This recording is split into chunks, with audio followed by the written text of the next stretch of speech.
Vamos aqui para o nosso estudo do livro Recordações da Mediunidade. Nós estamos agora entrando no capítulo número 8, Complexos Psíquicos. Esse é o nosso primeiro encontro, né? Bom dia, Helena. Bom dia, Luiz. E então vamos lá, né? Nós finalizamos o encontro anterior falando sobre o amigo ignorado, né? Falando sobre os amigos espirituais que nós vamos conquistando com o decorrer da nossa vivência, e aí muitos deles aqui como encarnados, outros como desencarnados, né? Então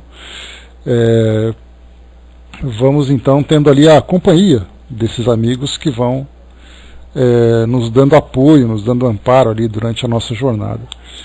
Nesse capítulo número 8, Complexos Psíquicos, Dona Ivone separa para nós aqui uma pequena passagem, a pergunta número 21, do nosso Livro dos Espíritos, e aí Kardec faz a seguinte pergunta: define-se geralmente a matéria como sendo o que tem extensão, o que é capaz de nos impressionar os sentidos, o que é impenetrável. São exatas essas definições? A resposta dos Espíritos: do vosso ponto de vista,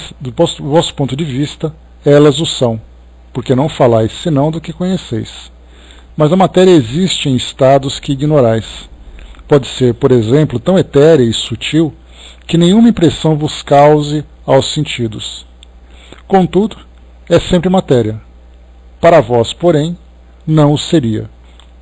Vocês se recordam, né, que quando nós estudamos no Livro dos Espíritos e também no livro A Gênese, falando sobre matéria, nós trouxemos aqui algumas informações, né, das nossas ciências, como por exemplo na física, e vimos ali a matéria nos seus 3 estados conhecidos para nós, que é o estado sólido, o líquido e depois o gasoso, e vimos também ali mais 4 estados de matéria, que geralmente não fazem parte do nosso cotidiano, né? O plasma, por exemplo, é o 4º estado, que é aquele que está mais próximo de nós, mas depois nós temos outros tipos de estados da matéria que são provocados artificialmente, que não são percebidos por nós, né?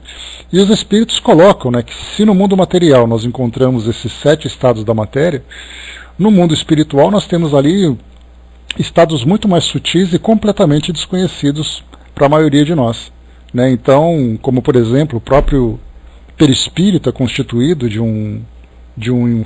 da matéria num estado fluídico, que os espíritos estão aí constantemente à nossa volta, e com a exceção daqueles que têm uma sensibilidade maior para perceber a presença desses espíritos, seja pelas vibrações que eles irradiam, ou mesmo pela própria matéria, né, com exceção dessa sensibilidade, os demais, né, o restante da humanidade acaba simplesmente ignorando. Então nós temos ali estados e mais estados que são indiferentes para nós. E o interessante é que a grande maioria de nós, que somos espíritas, somente conhece esses novos estados a partir dos estudos. Basta a gente lembrar que quem começa a frequentar um centro espírita, a participar, por exemplo, de cursos, palestras, especialmente cursos, né, como por exemplo Livro dos Médiuns, o Livro dos Médiuns, o Livro dos Espíritos, a Gênese, esses 3 em especial, nós vemos com muita frequência falar desses fluidos, né? Então começamos ali a identificar um novo elemento no universo que para nós era simplesmente ignorado. Então é importante, né, que através desses nossos estudos nós vamos entendendo, por exemplo, né, a formação do perispírito, nas suas mais variadas graduações, desde aquele espírito que nós podemos colocar, por exemplo, né, mais próximo do mundo terreno, o mesmo espíritos obsessores, que tem ali a sua constituição perispiritual, até mesmo aqueles mentores espirituais, aqueles espíritos elevados que estão numa dimensão muito mais elevada, eles também possuem o seu perispírito. Então nós temos ali essa matéria nos seus variados estados e mais aqueles objetos, né, entre aspas, que são elaborados pelos espíritos. A própria estrutura do plano espiritual também traz para nós a matéria, né, nesse estado sutil para nós que somos aqui encarnados, mas para os espíritos conforme Kardec coloca lá no livro A Gênese, o fluido acaba sendo tão sólido para o espírito como a pedra é para nós. Então vimos ali, ao estudar esses livros, conhecemos então esses novos elementos, né, sendo trabalhados também pelo próprio magnetismo e tudo mais. Bom dia, Nando, bom dia, Hércules. Diz assim para nós então: pelo ano de 1958, um parente meu, a quem nestas páginas tratarei pela inicial C, adoeceu gravemente, declarando os médicos consultados tratar-se de úlcera do duodeno. Chamada que fui, do estado de Minas Gerais, onde então me encontrava, a fim de auxiliar no tratamento ao doente, logo de início constatei, por minha vez, que além da enfermidade física, muito bem diagnosticada pelos médicos, existiam ainda na pessoa de C as influências psíquicas deletérias de duas entidades desencarnadas sofredoras, agravando-lhe o mal, as quais eu distinguia facilmente através da vidência, detendo-se de preferência no próprio aposento particular de C. Uma delas com a particularidade de se deixar ver deitada no soalho, sobre uma velha esteira e um travesseiro roto e ceboso, sem fronha e coberto com os miseráveis restos de cobertor.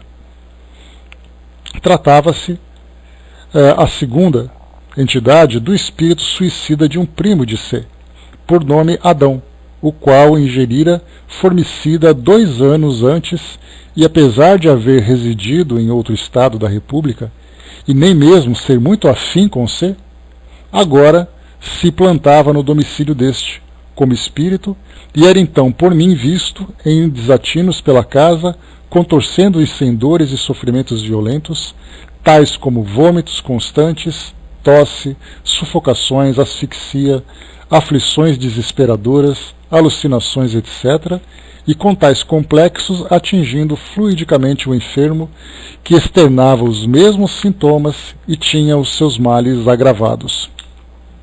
Bom dia, Norma. Então aqui nós vimos nesse início, nessa apresentação para nós aqui dessa nova personagem, sobre quem nós vamos estudar, sobre a questão da influência espiritual. Um ponto muito importante que nós vimos, por exemplo, na própria história de Dona Ivone, que ela tinha essa sensibilidade de perceber os espíritos, e tinha ali uma ligação muito próxima com os espíritos suicidas, pelas próprias tendências, que ela trazia naquele início da sua existência. Ela então, tendo contato com o espírito, ela não apenas percebia a sua presença, mas também absorvia os sintomas que o espírito sentia como consequências do seu ato de suicídio. Então o espírito sofria por todos os reflexos do suicídio cometido, impressionados pelo seu corpo físico. Ela também percebia esses mesmos sintomas. Então nós vimos assim que os espíritos, dependendo da intensidade da ligação que ele tem com o encarnado, ele transmite não apenas as suas ideias, influenciando mentalmente o encarnado, dando sugestões, de forma positiva ou negativa. A gente lembra que influências espirituais não significam necessariamente algo negativo. Quando nós falamos em obsessão, ela tem um resultado negativo, com boas intenções ou más intenções. Nesse caso, das más intenções, nós temos ali os espíritos obsessores, que são aqueles vingativos, que desejam prejudicar o encarnado. Aqueles que fazem por boa intenção, muitas vezes são espíritos próximos, que tentam ajudar, tentam estar próximos, querem a companhia do encarnado, e acabam transmitindo suas ideias negativas, trazendo prejuízo. Então não é a intenção, mas acaba vindo como consequência. Por exemplo, esse fim de semana eu reassisti, depois de tantas vezes, o filme Amor Além da Vida, aquele que é com Robin Williams e tudo mais.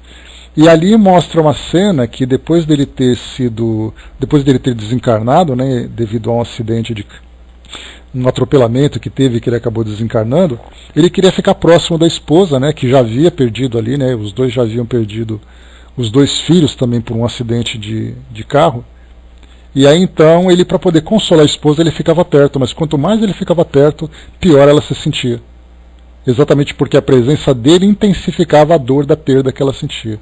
Então a intenção dele não era essa, mas acabou vindo como consequência. E nesse filme ilustra muito bem a realidade que nós encontramos no mundo espiritual por tudo aquilo que é descrito pelos espíritos nas suas comunicações. Aqui nesse caso, então, nós temos agora intencionalmente, né, esse é um caso que foi trazido para nós aqui por Dona Ivone, né, onde nós tivemos ali 2 obsessores, né, lá Cindizinha, nós tivemos 2 obsessores, um deles primo desse parente de Dona Ivone, chamado Adão, e ele então cometeu suicídio tomando formicida.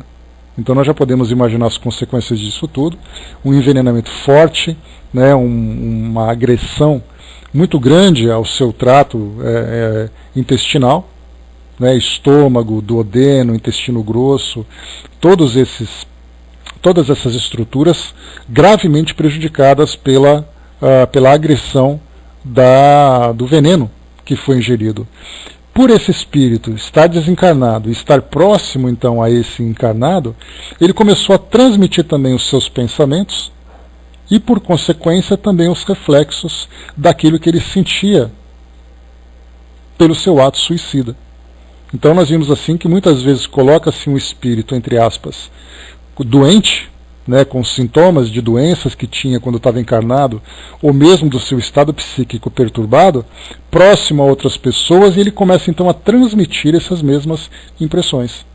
Nós tivemos um dos casos trazidos pelo Manuel Filomeno de Miranda, né, exatamente, Brás, né, o passe magnético ele vem como um antídoto exatamente desse tipo de ação, né, como complemento, né, porque nós temos ali a própria evangelização, mudança de pensamento, passe magnético, e são várias as ferramentas que são utilizadas.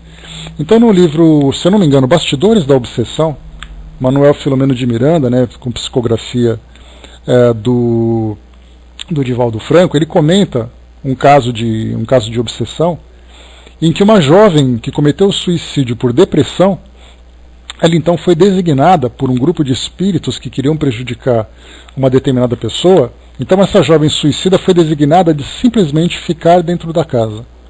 E a presença dela já seria o suficiente para provocar um estado depressivo naquela que seria o alvo da obsessão. Então o espírito não necessariamente precisa ali estar intensamente presente, provocando algum prejuízo, agindo para provocar esse prejuízo. A sua própria presença já é o suficiente para trazer isso. Então vimos aqui em Manuel Filomeno de Miranda, trazendo para nós esse exemplo de uma jovem que desencarnou, suicida por depressão, e vimos aqui agora nesse caso uma outra pessoa que desencarnou com envenenamento. A presença dos dois junto ao encarnado provocava então essa influência. Né, Ligeirinho, bom dia. E continua. Médium de faculdades positivas, absolutamente afim com espíritos suicidas, dessa vez eu nada sentia de anormal no contato com as 2 entidades, limitando-se a minha ação, no caso, apenas ao fenômeno da vidência. Né? Então aqui, o que quando ela coloca, né, só para a gente poder entender um pouquinho o significado dessas expressões, quando se fala médium de faculdades positivas, significa exatamente um médium ostensivo, aquele que tem as suas faculdades, que traz para nós ali um efeito, né, claro, patente, né, que é bastante perceptível. Então aqui nesse caso também ela coloca absolutamente afim com espíritos suicidas. Então, como o histórico dela como suicida, agora encarnada e sendo médium ostensiva, ela então tinha uma facilidade muito grande de perceber a presença dos espíritos e também trocar essas impressões que nós vimos, né, como por exemplo no capítulo 6, que ela contava sobre aquele engenheiro alemão, que ela foi fazer ali uma visita à casa, né, lá no interior do Rio de Janeiro, e aí então o espírito se encontrava na casa que ele tinha construído, né, depois de ter desencarnado, ele estava lá depois de desencarnado, e ele então sentia os sintomas que ele tinha, que ele também sentia devido ao seu ato. Então aqui por isso que nós colocamos. Só que aqui ela coloca que, embora fosse um médium que tivesse afinidade com o suicida, dessa vez eu nada sentia de anormal no contato com as 2 entidades. Então ela somente via, mas não percebia ali as suas impressões. No entanto, a entidade suicida, Adão, foi facilmente retirada pela ação da caridade espiritual em conjunção com a terrena e encaminhada a uma sessão do Grupo Espírita Meimei de Pedro Leopoldo, em Minas Gerais, comunicando-se ostensivamente, através do fenômeno de incorporação, por um dos médiuns do grupo, apresentando todas as particularidades da própria personalidade e do gênero de morte que tivera, inclusive os vômitos, a tosse e a asfixia, conquanto o médium permanecesse alheio à existência da mesma entidade e dos fatos em geral a ela relacionados, sendo ao demais vista e descrita com minuências pela vidência do médium Francisco Cândido Xavier, que igualmente desconhecia a existência do suicida e os laços de parentesco com este e C.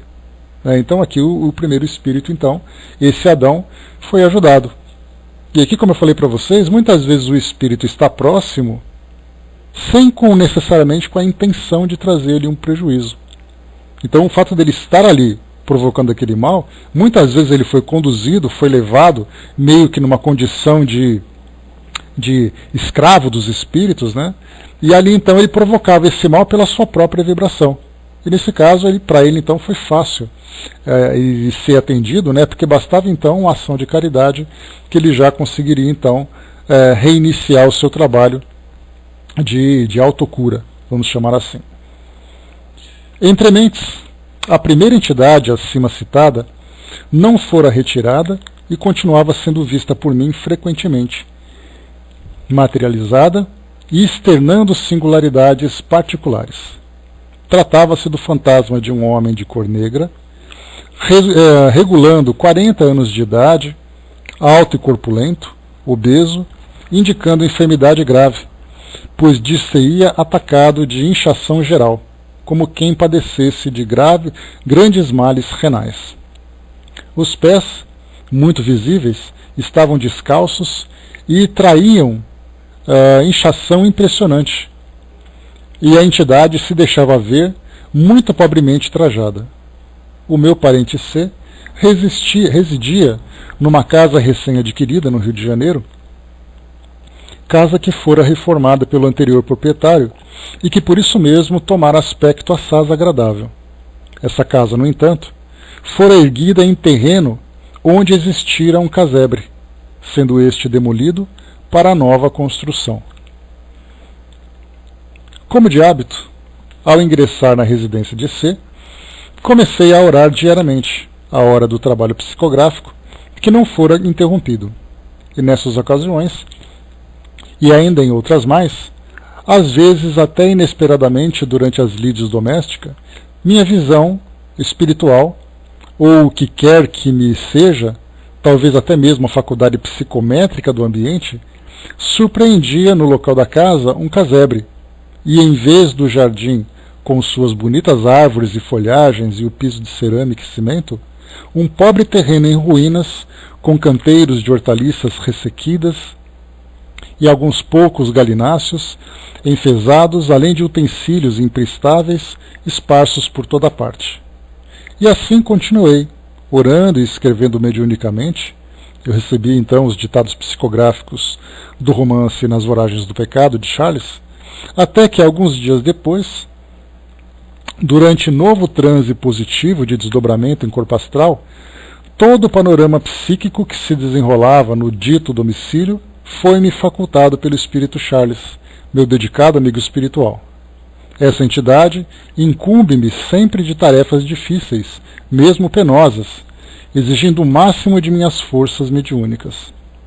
Os livros, por ela ditados à minha psicografia, foram literalmente os mais trabalhosos, requerendo dedicação extrema, labor intenso a fim de se aproximarem o mais possível do que ela própria concebera. Então, aqui o que nós vemos nesse parágrafo, ela comenta sobre algumas visões que ela tinha, né, durante ali as suas atividades. Ela percebia então assim que no ambiente onde ela se encontrava, nessa casa nova, reformada e tudo mais, ela detectava também ali a presença de uma residência antiga, esse tal casebre. A gente teve uma descrição bastante parecida, né, quando ela, no livro que Dona Ivone trouxe para nós, Devação do Invisível, quando ela falava que num determinado ambiente, numa casa grande que ela frequentava, ela via ali um ambiente com características indianas. Vocês se recordam dessa passagem, né? Então, estava no local percebendo um ambiente em volta. E aí então ela traz essa possibilidade que, de em vez de ser a vidência por si só, né, vendo ali uma estrutura pronta, ela sentia, na verdade, né, as vibrações daquelas energias que estavam ali impregnadas. Então via esse casebre no lugar onde se encontrava uma casa, né? Então, muitas vezes, pessoas que têm essa sensibilidade da psicometria acabam sofrendo muito em determinados ambientes, né, porque onde eles foram construídos se encontravam, então, eram, na verdade, umas estruturas novas construídas exatamente sobre estruturas antigas. Então, algumas vezes se fala sobre maldições de alguns ambientes, né? Essas maldições, muitas vezes, são essas impressões, né, fluídicas que são percebidas por esses médiuns que têm essa sensibilidade da psicometria, e nada a ver com maldição propriamente, mas acabam sentindo essas vibrações negativas, esse histórico negativo, né? Então é muito comum nós vermos hoje filmes que são produzidos contando histórias semelhantes ou outras especulações, né?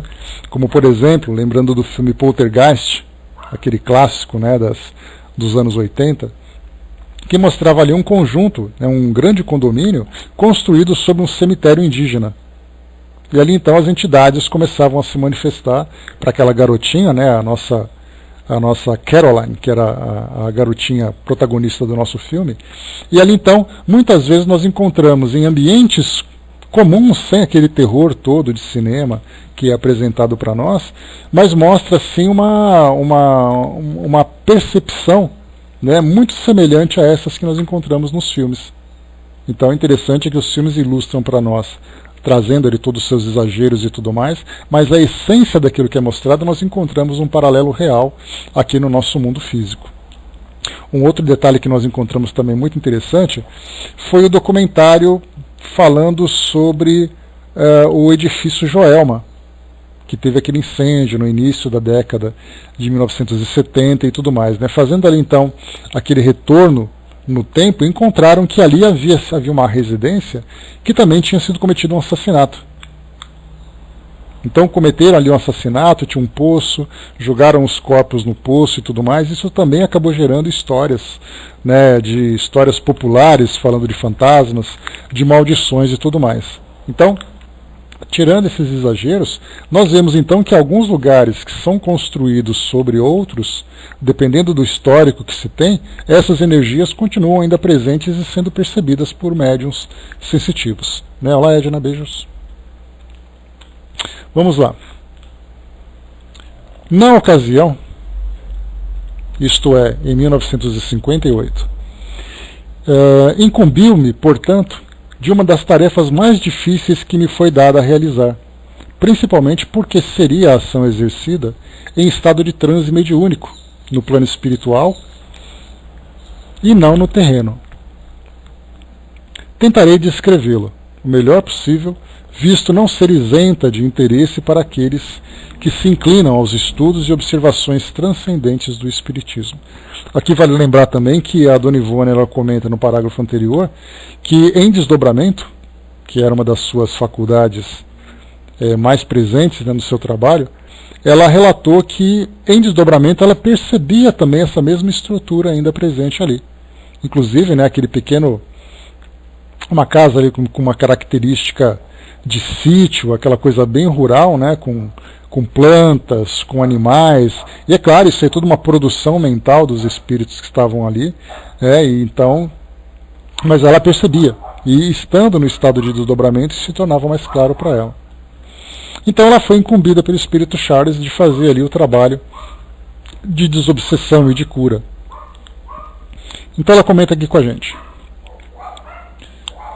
Uma vez transportada ao estado de espírito semi-liberto, vi que desaparecera a casa atual e em seu lugar via-se apenas um terreno com um casebre construído em adobes coberto de telhas velhas, com janelas minúsculas, sem vidros, e portas muito toscas, de tábuas grosseiras, e chão de terra batida.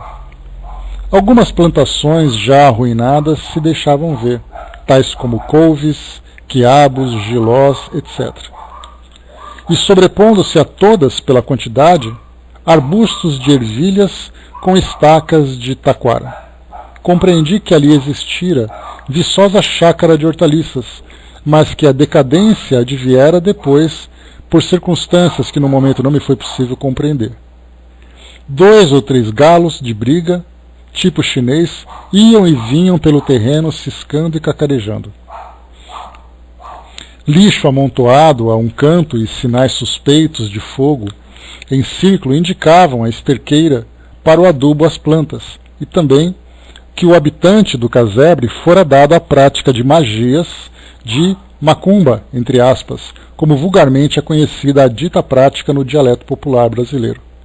Então aqui já temos ali um perfil que foi traçado para nós do antigo habitante daquele lugar, que então, embora fosse ali um pequeno proprietário, né, um pequeno produtor, né, naquele sítio, também tinha na sua fé a prática, né, de rituais que faziam com que houvesse ali uma ligação muito próxima com o mundo espiritual inferior.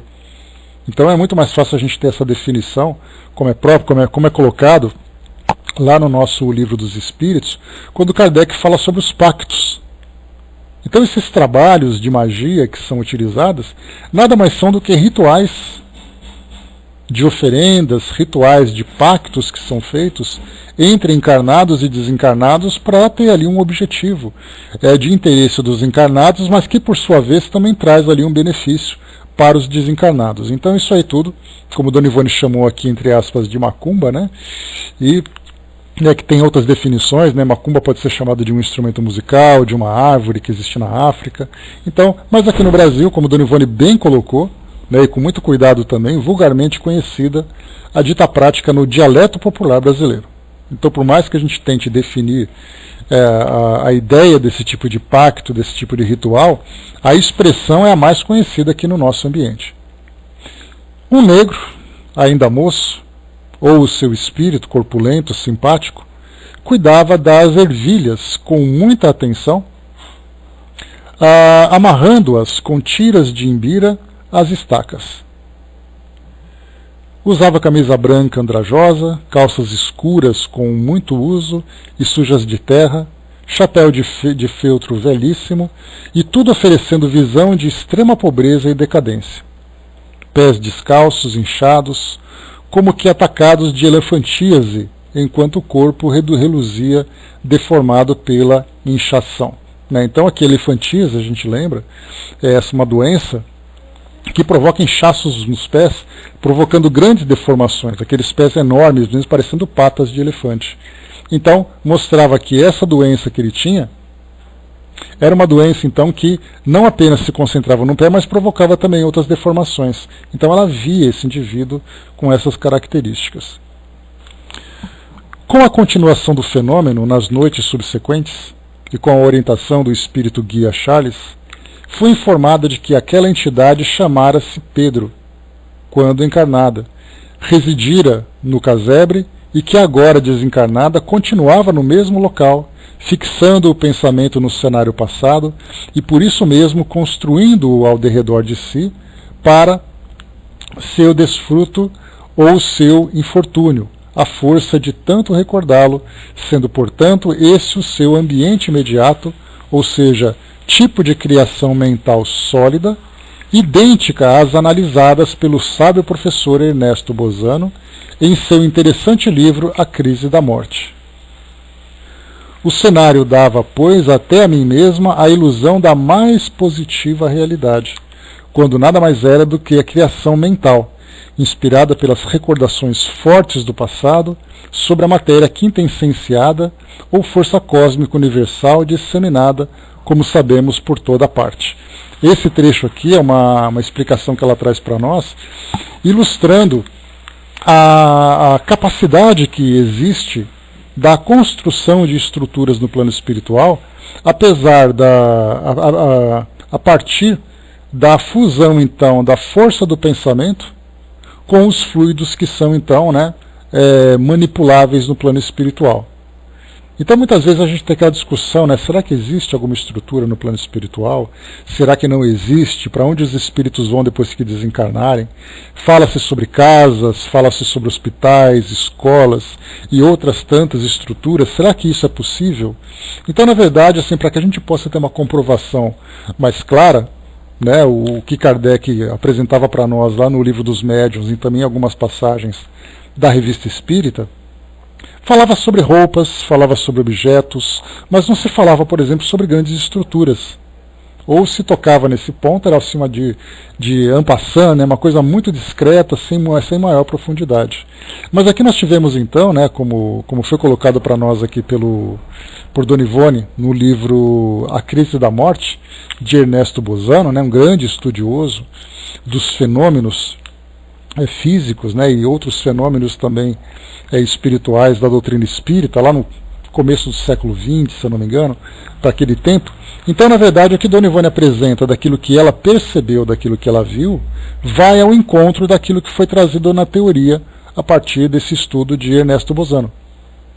Então, se você, nessa emancipação, você entra em sintonia com aquelas energias que estão ali impregnadas, que estão ali concentradas, você consegue então participar daquele cenário que existe no mundo espiritual. Então não são raras as vezes em que nós vemos igrejas, que nós vemos hospitais, vemos centros espíritas, que quando vistos a partir do plano espiritual, eles falam de uma estrutura que muitas vezes é muito maior do que aquela que é construída pela alvenaria.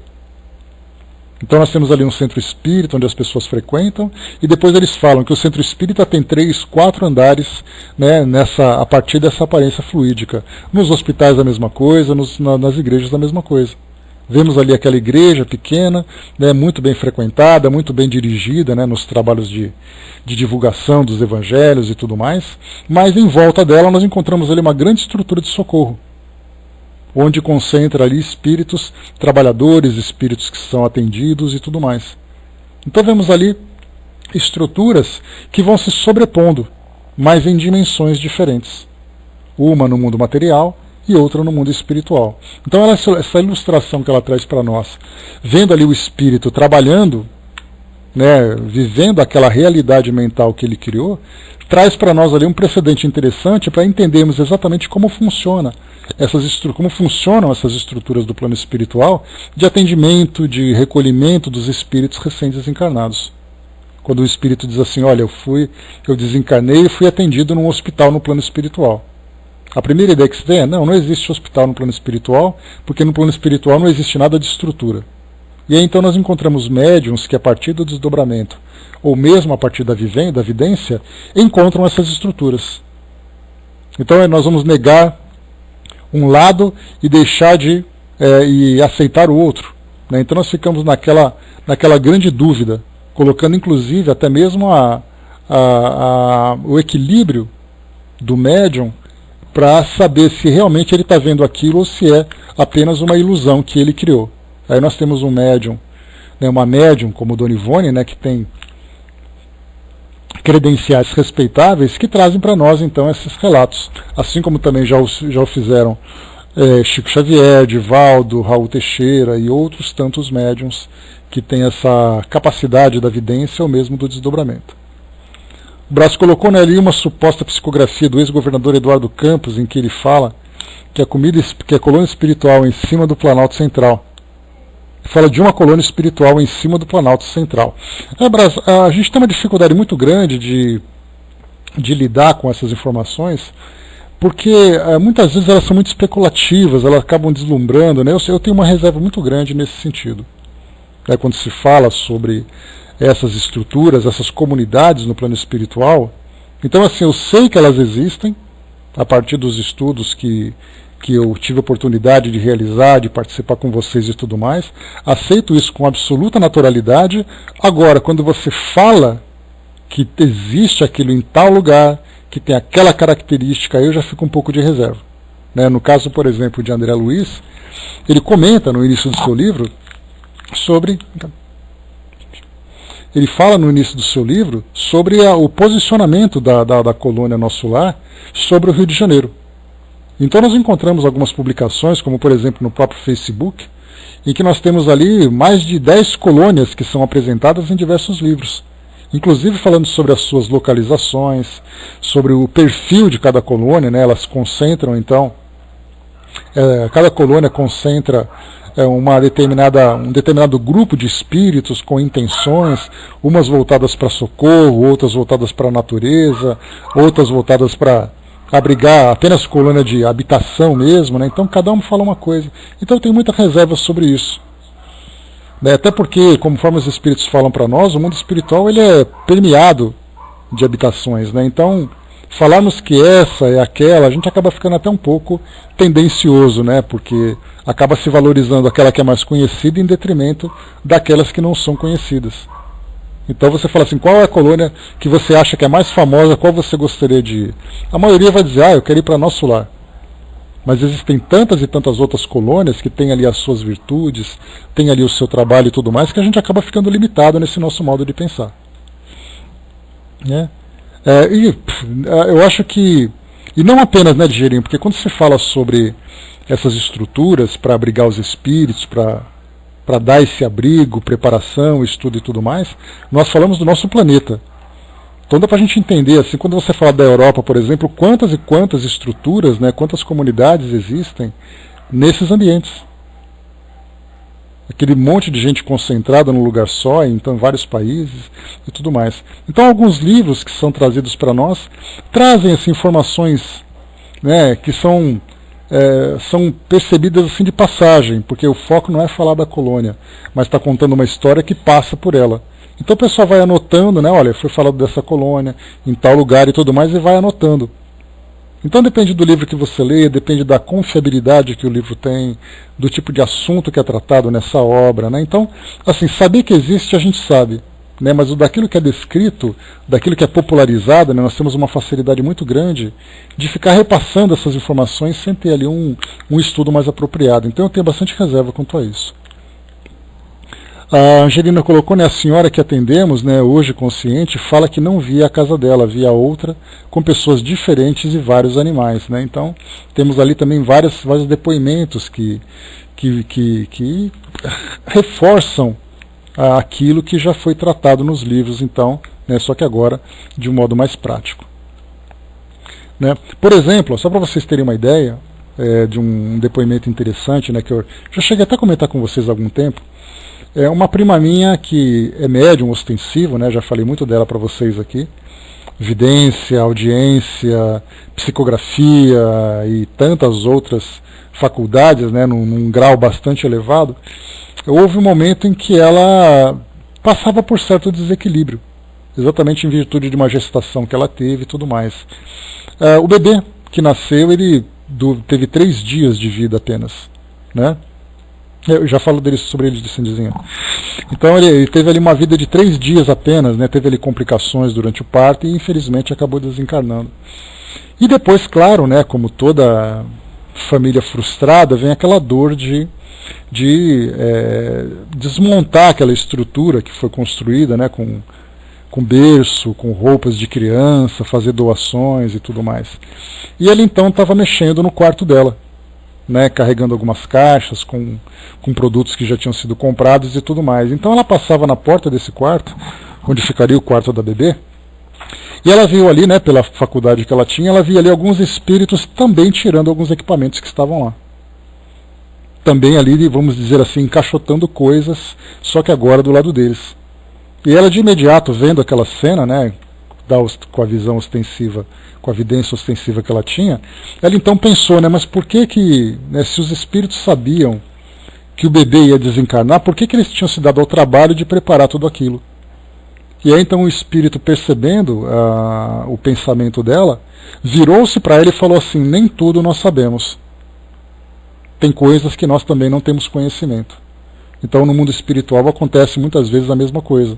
Então o detalhe que eu estou contando para vocês disso daí é exatamente perceber que no quarto da criança, onde tinha ali todo o mobiliário que foi comprado, havia também ali equipamentos do plano espiritual.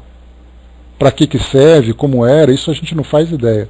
Mas certamente estava ali presente porque foi percebido por uma médium, que não pensava em nada, absolutamente nada, curtia ali aquele, né, sofria aquele momento difícil de lidar, né, após desencarnação de um bebê recém-nascido, e de repente se depara com uma cena como aquela, sem nenhum tipo de preparo, assim, de criar uma expectativa de ver, de esperar, simplesmente apareceu.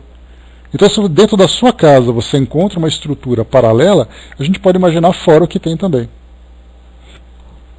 Assim dizia, perguntou, né, o livro O Abismo, né, é de se refletir e guardar para se ver a cidade dele. Né? É exato, né, o livro O Abismo ele fala para nós de estruturas, né, que a gente chama de infraterrenas. Né? Então são aquelas entranhas do nosso planeta que muitos relatos, né, de livros, de pessoas que vivenciaram experiências falam da existência delas, né, onde se encontram concentrados espíritos muito inferiores, né, apegados demais aqui ao mundo material. O relato do livro ele traz para nós ali uma ideia que, a princípio, né, pelo fato da gente não conhecer como funciona o plano espiritual em relação à capacidade de moldar o perispírito e tudo mais, porque fala de espíritos que têm formatos de pedras, né, pelo fato de estarem ali naquele grau de hipnose muito profundo, outros que têm imagem de árvores, outros que se parecem com animais. Né? Então, antes de descartar o que geralmente a gente acaba ouvindo, né?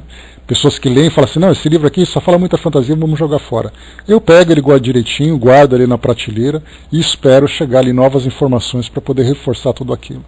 Saber que é possível, a partir desse entendimento que nós temos, né, dos fluidos, da manipulação dos fluidos, do estado mental, nós sabemos que é possível.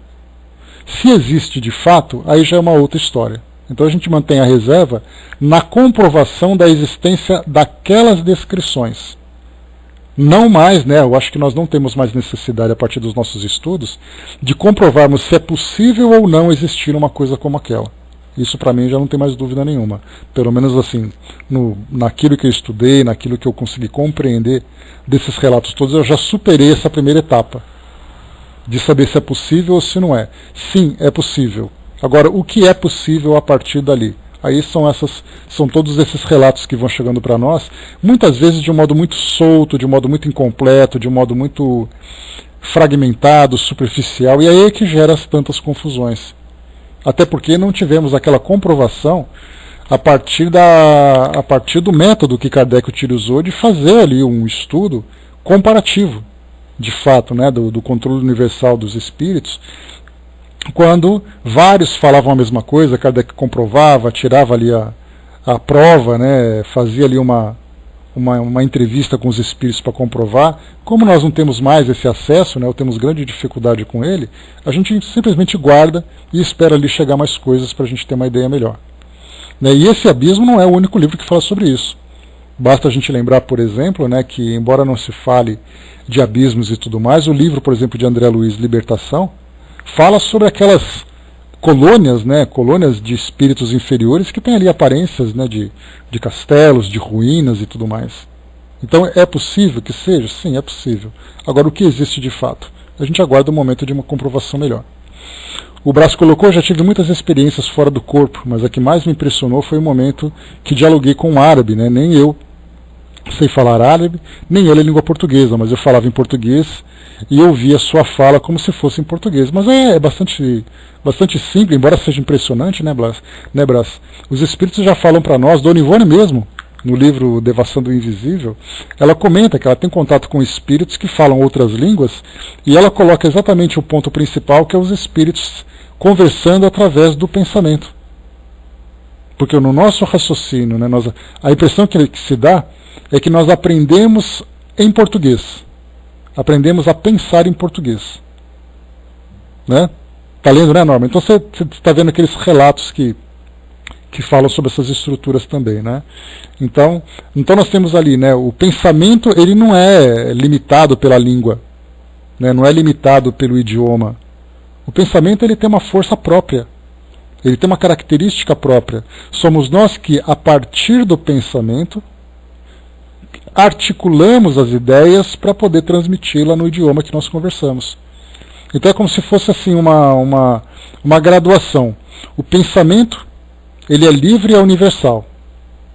Abaixo do pensamento vem ali a nossa linha de raciocínio a partir da cultura que nós temos. E depois nós externalizamos isso através da vocalização, através da escrita e tudo mais. Então o pensamento está muito acima de tudo isso. E nós não sabemos como funciona. Como é que é possível você pensar em alguma coisa e entender aquilo? Somos nós que fazemos a nossa interpretação. E isso para nós também é um grande mistério. Ou seja, não sabemos como acontece, mas sabemos que acontece. Agora cabe, né, esses estudos que certamente se desenvolvem no plano espiritual e não aqui, porque nós temos uma grande dificuldade ainda de entender esses fenômenos, né? Lembra que quando nós falamos sobre estudarmos sobre isso, nós não falamos sobre nós espíritas. Nós falamos sobre nós encarnados no planeta. E aí, se nós pegarmos toda a população do planeta, qual é a quantidade, né, daqueles que entendem o mundo espiritual a partir da visão espírita? 25 milhões de pessoas, 30 milhões de pessoas, num universo de 7 bilhões. Então é no plano espiritual que se realizam esses estudos, não aqui no mundo físico ainda. Né? Então, assim, a comunicação pelo pensamento é algo que realmente nos impressiona, né, quando tem esses relatos. Né? E quando é vivenciado, então, com certeza, acaba sendo ali algo muito mais interessante. Vivemos um engano tão grande que abaixo de nossos pés a vida continua bem ativa, né? São os diferentes níveis da matéria. Então, são vários os relatos que falam sobre isso também. Então a gente vai juntando essas informações e, né, criando ali a imagem, né? É aquele quebra-cabeça que vai surgindo para nós. E lembrando que esses relatos, eles não são exclusivos, por exemplo, apenas do Espiritismo. Nós temos ali livros que são publicados na Umbanda também, porque nós ignoramos muitas vezes. Nós achamos que livros da Umbanda, por exemplo, são livros específicos falando sobre rituais. São livros falando de orixás. São livros falando de algumas entidades, mas nós temos livros também que contam histórias. São esses romances, né, que chegam para nós, de espíritos trazendo ali o depoimento sobre suas vidas e tudo mais. Então nós não conhecemos pelo fato de não estarmos ainda, não temos uma afinidade, né, com essa religião, mas ela também tem ali as suas pesquisas. Né? Como é que está o som, pessoal? Me dá um ok, por gentileza? Só para confirmar aqui para todo mundo ver? Ok, obrigado. Então temos ali vários outros livros publicados que também trazem relatos assim. Na Umbanda, por exemplo, falando sobre essas entidades inferiores, que são assistidas, né, por espíritos que trabalham nesse ambiente, falam também sobre lugares profundos, lugares escuros e tudo mais. Muito bem, vamos lá. Continuando aqui para nós. Né, acho graça que na Umbanda tem os caboclos do bem que têm poderes de prender um espírito. Né? É o magnetismo, né? Simplesmente nós encontramos esses relatos, por exemplo, nas reuniões de desobsessão, quando os espíritos falam que estão presos, que simplesmente são induzidos a acreditar que eles estão aprisionados, né? Mas na verdade é a força do pensamento e do magnetismo que manipula tudo isso. Muito bem, então Dona Ivone fala aqui sobre aquilo que ela viu naquela pequena chácara, e aquele espírito também com aquela característica de doença que ele tinha, né, e estava ali presente, provocando aquela obsessão. E Charles acrescentou: entrego-te esse pobre irmão, para que o consoles dos seus infortúnios, instruindo-o nos princípios da renúncia aos bens terrenos que ainda aprecia, pela aquisição dos bens espirituais. Podes fazer isso, faze-o e serás auxiliada. Então, na verdade, o papel que ela tinha era de resgatar esse espírito, que se encontrava ali preso, acreditando naquela realidade que ele vivenciava, né, quando estava encarnado, mas agora desencarnado ele continuava alimentando ainda aquelas ideias de ser aquele sitiante, de ser aquela pessoa trabalhando naquele ambiente, com toda a sua volta e tudo mais. E na verdade tinha necessidade de resgatá-la daquela condição para fazer com que ele se desapegasse daquilo que ele acreditava ser um patrimônio do mundo material, para que começasse então a vivenciar a realidade do mundo espiritual.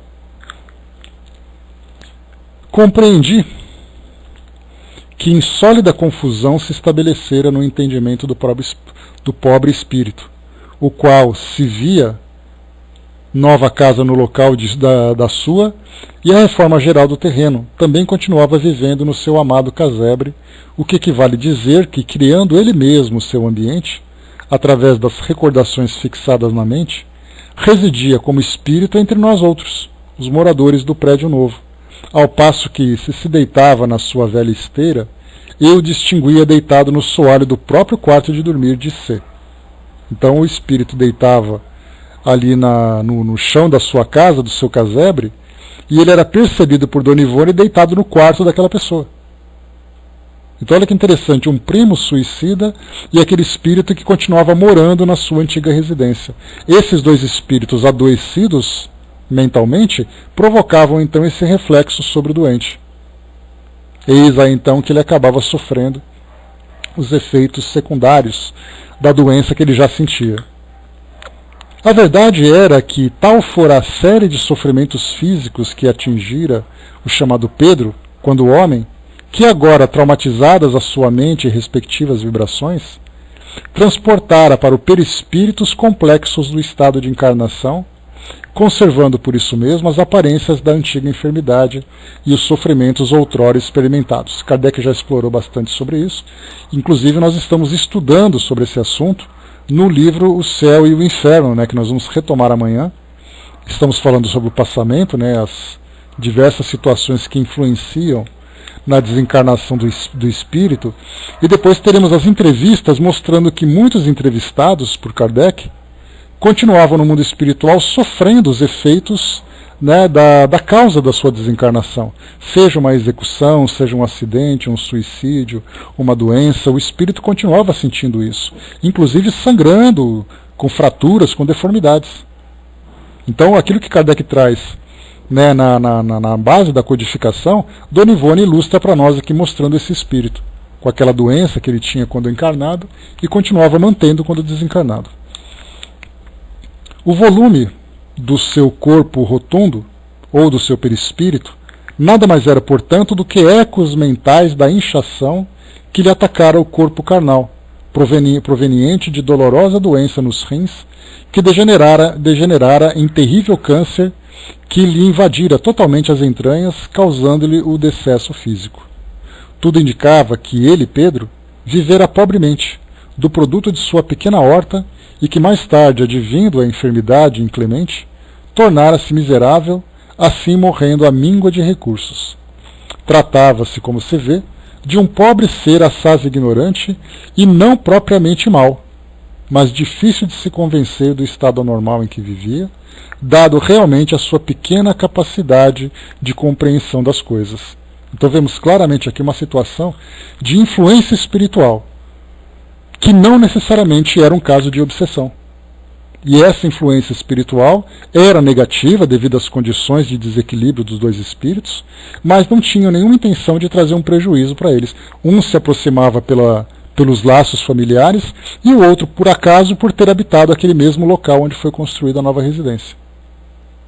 Então vemos ali claramente, E o que nós podemos lembrar é que os relatos que chegam para nós do plano espiritual de características físicas, vamos chamar assim, dos espíritos que desencarnaram, sofrendo ainda a repercussão daquilo que vivia no plano material, nós temos, por exemplo, pessoas que são deficientes físicos, nós temos mulheres grávidas, desencarnaram, viviam a gravidez, continuavam ainda alimentando aquela ideia de que querem ser mães. Temos ali espíritos que são decapitados, espíritos que são doentes, como nós vimos aqui, espíritos com fraturas, casos de acidentes de queda, de suicídios que são lançados e tudo mais. Dona Ivone lembra, no seu livro, que o caso mais grave que ela vê de desencarnação de um suicida, como se não bastasse o ato por si só, mas o mais grave que ela percebe das suas experiências de estudos são aqueles suicidas que se lançam nas linhas férreas, sendo atropelados depois por trens. Porque o corpo fica completamente mutilado, fica destroçado né, dada a violência, né, do impacto e tudo mais, e do próprio atropelamento. E isso repercute sobre o espírito. E esses espíritos, quando se manifestam, são aqueles que demoram muito mais para se reconstituírem. Porque precisa inicialmente de uma reconstituição, entre aspas, física, para que depois ele comece mentalmente a fazer um trabalho diferenciado. Ou a se comunicar, a fazer esse trabalho de reconstrução. Então, vários desses casos são chegados para nós, e mais uma vez veremos nas entrevistas de Kardec. E Charles insistia: será necessário socorrê-lo, não só a bem dele mesmo, como de todos vós. Entrego-te para que o ajudes. Os médiuns são colaboradores dos seus mentores espirituais, e devem aprender os serviços comuns à vida espiritual quanto antes, visto que muito auxílio recebem para facilitar-lhes os desempenhos. O amigo em questão apenas necessita de amor e caridade. Os médiuns forçosamente devem ser habilitados, antes de qualquer outra pessoa, para esses certames humanitários. Se não os realizam é porque não querem.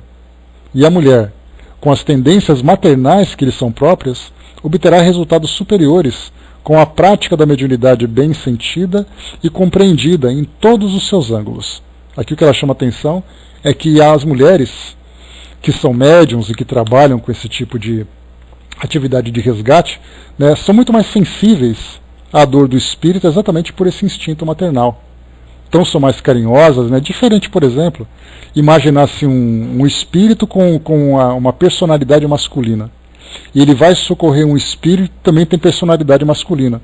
O que ele vai fazer é tentar pegar no colo, levar e tudo mais. A mulher não, a mulher já tem aquela facilidade de acariciar e de ter um trato muito mais sensível do que os homens. Então é nesse sentido que ela traz essa observação, e é um fato, né? Não temos dúvida disso. Vemos isso claramente, por exemplo, né, nos próprios hospitais que nós temos hoje, né, a diferença entre homens e mulheres que são profissionais da área de saúde, né, um carinho maior, um cuidado maior, né, não necessariamente uma falta de atenção, mas é um trato diferenciado. Então aqui Dona Ivone, né, se via nessa incumbência. Seria necessário, portanto, que eu instruísse ou doutrinasse aquele espírito sem promover nenhuma sessão mediúnica, tal como no caso do suicida Guilherme. Guilherme, a gente lembra, é aquele alemão que eu comentei com vocês, né, que Dona Ivone habitava aquela casa, como eu comentei, e ela então relata que ela até pediu ajuda para um centro espírita próximo ali de Petrópolis, se eu não me engano, né, que foi onde nós estudamos, e de Petrópolis, e eles se recusaram, exatamente porque ela não era uma médium conhecida naquela região, né, daquela mesma instituição, e consequentemente não iam fazer um trabalho de desobsessão, trazendo uma pessoa desconhecida para fazer parte dos trabalhos do centro espírita. Então ela se viu sozinha e fez esse trabalho, essa evangelização do espírito, esse trabalho de esclarecimento, de resgate, até que o espírito então foi socorrido. Então ela vai ter que fazer um trabalho paralelo, ou seja, ela é responsável pelo auxílio a esse espírito. Não pode recorrer, não tem ali a possibilidade de recorrer a um grupo mediúnico para prestar essa assistência. Seria como lecionar-lhe os rudimentos da moral do Cristo dentro do lar, como as mães zelosas aos seus filhos, moral que ele absolutamente não possuía, e da doutrina dos espíritos, que ele possuía ainda menos. Trabalho preparatório, quais os realizados nos centros espíritas, que possibilitasse esclarecimentos maiores, no verdadeiro estado espiritual que ele ainda não conhecia, nem podia viver, dadas as precárias condições vibratórias em que se encontrava. Então ela fala do trabalho de evangelização e de esclarecimento que deveria prestar esse espírito. Primeiro, fazer com que, porque a gente já leu sobre isso, no próprio livro Céu e Inferno, naquela primeira passagem do passamento, nós vimos ali sobre os vários tipos de desencarnação. Aquela que é causada por morte natural, em que o corpo vai se desgastando e o espírito vai se desprendendo naturalmente. Nós temos aquelas em que existe um trauma muito grande e o corpo então acaba não tendo mais condições de abrigar ali o espírito, e o espírito é como que arrancado do seu corpo. Nós temos aqueles casos dos suicidas, que são mais difíceis, né? e aqueles casos em que o espírito se encontra tão desmaterializado que a sua desencarnação, independente das condições, se dá de uma forma muito natural. Mas o que mais nós comentamos também dessa passagem é do estado de perturbação. É aquela desorientação que o espírito tem, né, durante a sua desencarnação e logo após a desencarnação. Onde estou, quem sou eu, o que aconteceu, quem é você, o que aconteceu comigo. O espírito fica completamente desorientado naquele início. Pelo menos aqueles que não têm nenhum conhecimento. Então o primeiro trabalho que se faz é falar para o espírito: olha, você desencarnou, o seu corpo morreu, o que você está vendo é o seu corpo, o seu perispírito, você está vestido porque a sua mente produz essa construção fluídica para te dar essa aparência. Você não tem mais aquela doença que você tinha anteriormente, porque agora você é um espírito liberto, você precisa se equilibrar, e começa então a apresentar toda aquela teoria que nós conhecemos nas bases da doutrina espírita. Porque o que se sabe hoje dentro da visão geral das religiões tradicionais que nós temos é que você morre e você vai para o céu ou vai para o inferno. Só que entre esse morrer e você ir para algum lugar, existem ali tantos e tantos pormenores e tantos detalhes que, de um modo geral, acaba sendo ignorado. Eles acabam sendo ignorados por essas escolas pelo fato de não estudarem esses temas e não aceitarem esses temas dentro dos seus dogmas. Então o indivíduo morre e ele se vê vivo. Então ele fala: eu não morri, porque disseram que eu ia morrer e talvez eu fosse desaparecer, ou eu ia para o céu. Mas eu estou aqui no hospital, estou me vendo, o que está acontecendo comigo? Esse tipo de desorientação, ele é muito comum, inclusive para nós que somos espíritas. Porque nós aprendemos tudo isso na teoria, né? A hora que isso acontece, a gente vai ficar, né? Será que aconteceu alguma coisa? Será que já chegou a hora ou não chegou a hora ainda? Então começa a vir ali toda aquela desorientação, né? Em uma morte suave aumenta essa confusão, né? Porque se dá de uma forma tão natural, né, Brás, que nem se percebe também. Mas acho que cada morte, dependendo do tipo de espírito, da cultura que ele tem, de suas crenças, ele vai ter ali uma reação. E Kardec lembra que, embora ele trouxesse quatro grupos de desencarnação distintas que a gente acaba encontrando dentro dessas 4 escalas, vamos chamar assim, nós temos ali uma infinidade de situações, porque depende muito da crença, depende muito do estado do espírito, do apego, das suas tendências, né? Depende de uma série de fatores. Então o que ela coloca para nós aqui é que esse espírito precisaria então inicialmente não apenas da questão da evangelização, para falar dos seus valores, para falar, né, dos sentimentos mais nobres, dos pensamentos mais nobres, tão necessários. E ele, por ser um espírito ainda, né, numa condição muito precária de desenvolvimento moral e intelectual, isso seria bastante difícil de levar para ele. E mais difícil ainda que ela coloca para nós é falar, por exemplo, daquilo que a doutrina espírita apresenta. Não falar da doutrina espírita, mas falar de todos os objetos estudados pela doutrina espírita. Todos os temas, todas as ideias. Então falar para o espírito: olha, você morreu. Ponto, já trouxe aquele primeiro impacto. Depois vai dizer: olha, vamos falar da sua doença, vamos falar da sua casa, vamos falar da sua realidade, fala das suas crenças. Olha quanta coisa precisaria ser falada.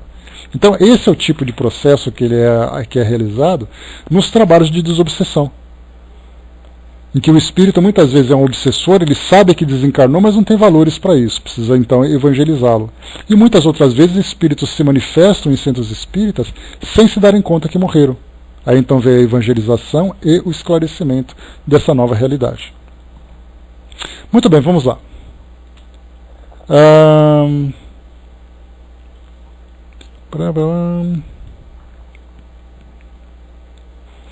Mas esse espírito seria antes realizado em corpo astral, durante transes de desdobramento, e como de uso no invisível, onde o esclarecimento individual é feito naturalmente, durante conversações amistosas, ou em aulas para os mais afins, e não com sutilezas transcendentes, como na maioria das sessões mediúnicas terrenas. Não me atemorizei, porém, pois tudo me parecia natural, e lembro-me ainda de que, da primeira vez que me defrontei com a entidade em questão, de modo a poder falar-lhe, a fim de iniciar a tarefa que me fora confiada, passou-se o seguinte: Então olha só o diálogo que ela teve aqui, muito interessante essa abordagem que ela teve, né? Ela em desdobramento, foi até o espírito, e aí então vamos conversar com ele. Olha que diálogo interessante. Bom dia, Pedrinho, como tem passado você? Exclamei, saudando a entidade. É de notar que as cenas que se seguirão se desenrolaram durante a madrugada, quando já o sono magnético, ou o que quer que seja, era profundo, estando o cérebro já descansado das impressões do dia, e isento, portanto, das interferências. No entanto, jamais presenciei escuridão. Sentia-me, ao contrário, alumiada como que pela claridade do perilúnio, o que faz supor tratar-se de luz própria do mundo espiritual, visto que o fato se passava pela madrugada. Sentindo que era dia e esquecendo-me de que ali me encontrava graças a importante fenômeno mediúnico, eu agia naturalmente e cumprimentava o habitante do além como um muito humano, com um muito humano bom dia, dando-lhe ainda diminutivo para o nome, pois, com efeito, é hábito meu apelidar os meus amigos com diminutivos para seus nomes, o que aos desencarnados de situação sofrível, pelo menos sensibilizava sempre, mas não me atrevendo a tais liberdades com entidades protetoras. Então, Dona Ivone, ela, respeito é bom, eu gosto, então ela chamava esse espírito de Pedrinho, diminutivo, de uma forma carinhosa, mas não falava para Charles, chamava ele de Charlinho, né? Então ali cada um no seu lugar, respeitando ali a posição e a hierarquia, né? Então ela tinha esse carinho para uns e respeito para outros, né? Vamos lá. Ouvindo o cumprimento, a entidade sorriu satisfeita, tendo eu então compreendido que ele me supunha uma nova vizinha, daquelas que lhe compravam as pobres hortaliças ou levavam pequenas dádivas que o auxiliassem na sua miséria, e respondeu sem deixar de pelejar com o andarilho das ervilhas, né? Então, respondi ali sem parar de trabalhar. Bom dia, sinhá. Vai se indo com a graça de Deus. Não ando bom nem nada, sinhá. Como a senhora vê, estou cada vez pior. Vejo que você não está muito bem mesmo. E trabalhando assim, quer que eu o ajude a amarrar as ervilhas nas estacas? Você está um pouco fraco, Pedrinho. Esse serviço é penoso para uma pessoa nas suas condições. E assim você se cansará cada vez mais. Respondi, observando que ele gostava de se sentir Marte, a fim de cativar a sua confiança antes de mais nada. Ele aceitou o oferecimento e eu me pus a ajudá-lo no trato às queridas plantas. O que não deixava dúvidas era que as minhas próprias vibrações se conjugavam positivamente com as ondas vibratórias que deles se distendiam, e eu via o terreno tal como fora no outro tempo, enquanto as hastes das ervilhas e as estacas de taquara pareciam tão sólidas ao meu contato que, se tratasse efetivamente de realizações terrenas, a tira de Imbira, inclusive, que eu ouvia estalar ao ser, por um de nós dois, sacudida para amarrá-la aos arbustos. Seguiu-se conversação amistosa, por assim dizer, diária, durante cerca de 2 meses. Na maioria das ocasiões em que assim conversávamos, não foi possível recordar integralmente o assunto de que tratávamos. Em transes como esse, as lembranças se conservavam intermitentes, e muita coisa se esvai ao despertar do mesmo. Só mais tarde retornam vivas as lembranças do que então foi vivido, e retornam pelos canais da intuição, acionadas pelo assistente espiritual que orienta o trabalho. Então aqui o que ela lembra é que essa assistência que os espíritos mentores, né, dão aos médiuns trabalhadores é exatamente de manter vivas essas lembranças. No caso dela, por exemplo, ela tinha ali uma vivência de 2 meses com esse espírito. Então havia necessidade dela ter ali lembranças daquilo que foi conversado, daquilo que foi tratado, para que ela continuasse, né, desse continuidade à atividade que estava sendo realizada. Então o espírito Charles ajudava na manutenção dessas lembranças claras, né, para que ela conseguisse desempenhar bem o trabalho. Lembro-me, entretanto, de que, chorando, Pedrinho se queixava amargamente de uma pessoa, um homem que muito prejudicara, chamando-o frequentemente pelo nome de Ser Romano, ao qual responsabilizava pela miséria em que se encontrava.